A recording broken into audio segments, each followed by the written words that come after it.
गांव के बाहर एक बड़ा सा बंगला था। उस बंगले में रहता था राजीव मल्होत्रा, शहर का नामी कारोबारी। महंगी कारें, ब्रांडेड कपड़े और बंगले के चारों ओर खूबसूरत बाग, सब कुछ था उसके पास, मगर शायद सुकून नहीं था। राजीव हर दिन सुबह जल्दी उठता, अखबार पढ़ता, लैपटॉप खोलता और दिन भर मीटिंग्स में व्यस्त रहता। लोगों को लगता था कि वो बहुत खुश है, लेकिन रात को जब वो अपने कमरे की खिड़की से बाहर देखता तो अक्सर खुद से एक सवाल पूछता, क्या मैं सच में अमीर हूं? एक दिन राजीव के बेटे आरव ने उससे कहा, पापा, स्कूल में आज टीचर ने एक सवाल पूछा था, असली अमीरी क्या है? और मैंने जवाब दिया, जिसके पास बहुत पैसा हो वही अमीर होता है। लेकिन टीचर मुस्कुरा दी और बोली, बेटा, एक दिन समझ जाओगे। राजीव को वो बात दिल में चुभ गई। उसने तय किया कि वो अपने बेटे को असली अमीरी का मतलब खुद सिखाएगा।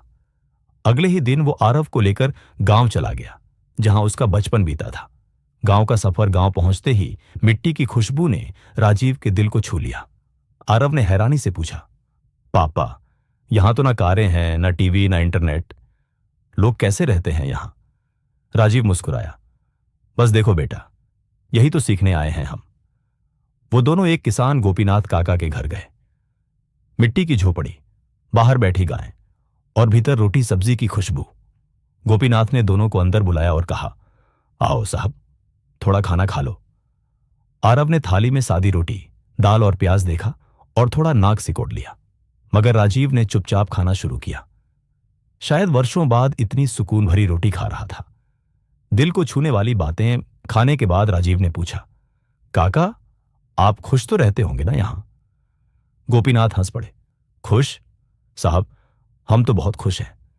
सुबह सूरज के साथ उठते हैं, खेत में काम करते हैं, शाम को परिवार संग बैठते हैं, गाना गाते हैं, हंसते हैं।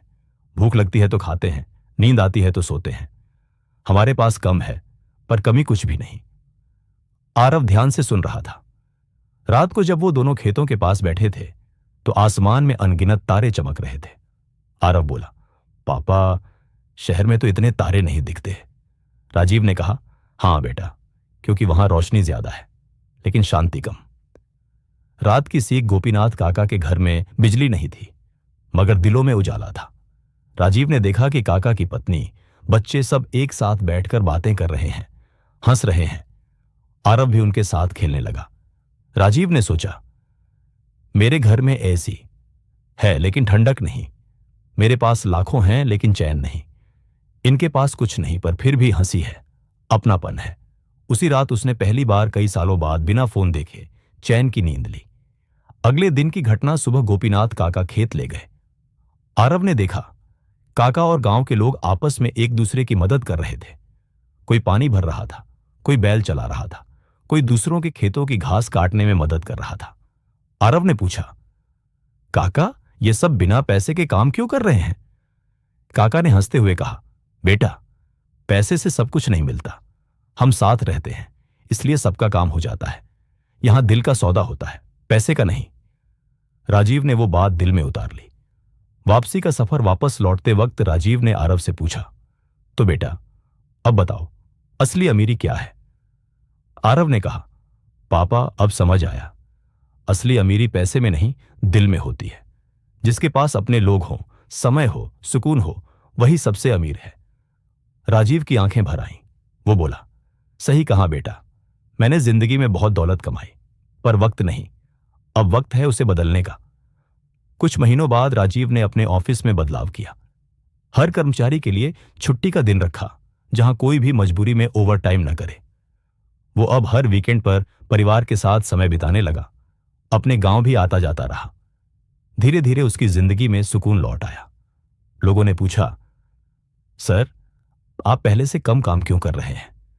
राजीव मुस्कुराया और बोला, क्योंकि अब मुझे समझ आ गया है, असली अमीरी क्या है। पैसे से घर बनता है, लेकिन अपनों से घर बसता है। संपत्ति से नाम मिलता है, लेकिन संस्कार से सम्मान। और सच्ची अमीरी वही है जब दिल शांत हो और आत्मा संतुष्ट।